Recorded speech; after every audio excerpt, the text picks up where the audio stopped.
Destiny is a theme ever prevalent throughout the Kung Fu Panda trilogy, a tool used by the writers to push the story's message of the inevitability of certain outcomes and paths found within the story. Shifu's placing of the seed and how the seed will always make a peach tree no matter where he places it, or how Po was meant to be the Dragon Warrior no matter his inexperience. These two instances were already decided before either character had a say in the matter. Accepting things as they were meant to be is a core theme of the first movie, and the illusion of control is meant to be its antithesis, as it comes with the villain of Tai Lung.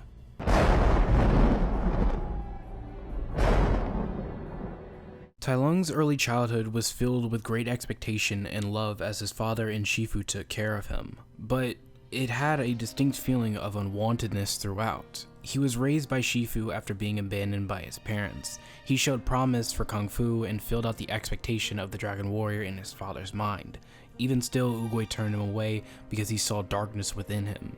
He was unwanted by his destiny, and even his father turned him away as well.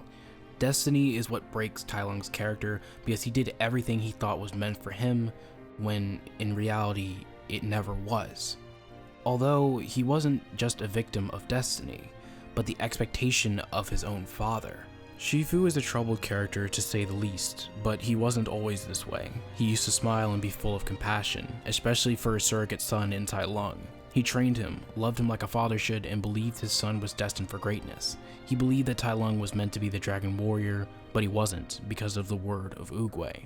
In the eyes of Oogway, Tai Lung possessed darkness in himself, and he was turned away from his destiny, or rather the destiny that Shifu bestowed upon him. Let's get forward a bit to Tai Lung versus Shifu. It's a fight with brilliant choreography that is surpassed by the emotional story it tells throughout the confrontation. This fight broke down Shifu's character as he had to face his mistakes, from Tai Lung proposing that Shifu make him the Dragon Warrior to his demands for Shifu to admit he was proud of him. Shifu had to face the fact that his greatest mistake wasn't raising Tai Lung, but turning him into what he was now. Their battle reaches its fever pitch as Tai Lung realized the Dragon Scroll was no longer in the Jade Palace. All he could do was demand it be given to him, only for him to be denied. A moment that was exactly like years prior when he was denied the Dragon Warrior title, and just like then, he was turned away by his father once more. Even through the emotion he felt as his father admitted his failure to see what he was turning his son into, he had to push forward. This could be the destiny that Oogway foresaw within him, as one often meets his destiny on the road they take to avoid it. A message from Oogway that alludes to the fact that Tai Lung was living the destiny he was trying to avoid.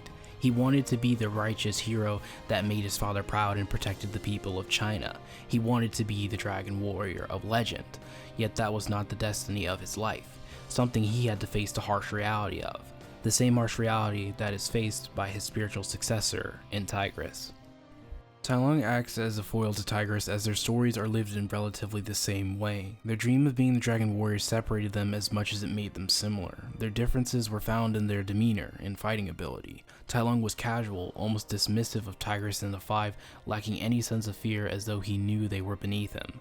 Tigress could be explained through her stance as it stayed the same as the bridge shifted and swayed.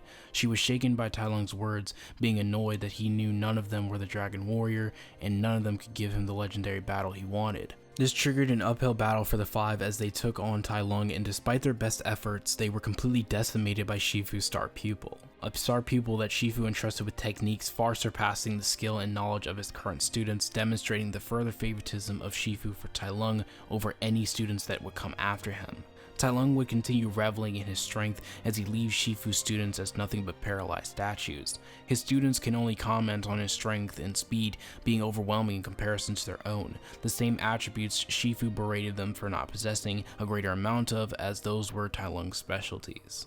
Tai Lung was perfectly capable of killing the Five, but instead he sent them back completely beaten. Shifu says that it was a message meant to intimidate, but it felt more of a message to Shifu directly, telling him that no matter who the Dragon Warrior was, so long as Shifu trained them, they stood no chance of defeating him.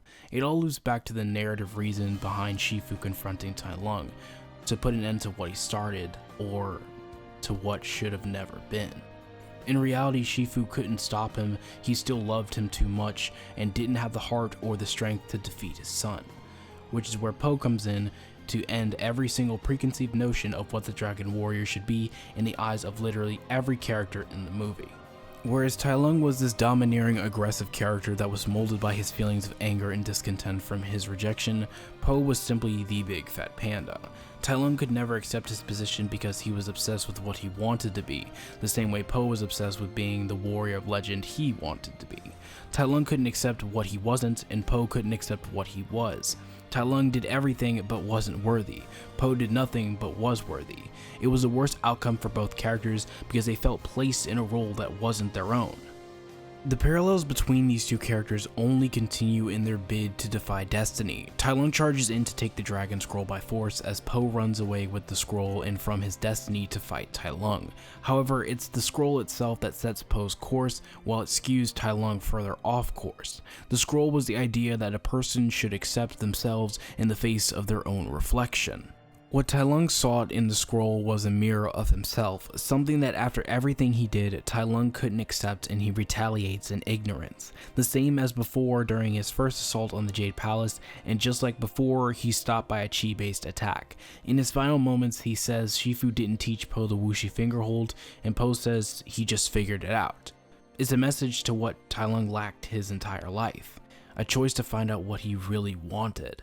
All the things he did never led him to be the warrior his father wanted him to be. He wasn't the dragon warrior. He felt as though he never made his father proud. The only choice he made was to pursue the destiny he thought he wanted but was never his own. At the end, he was a character whose head got too far in the clouds to ever come down back to earth. In essence, he was a victim of destiny.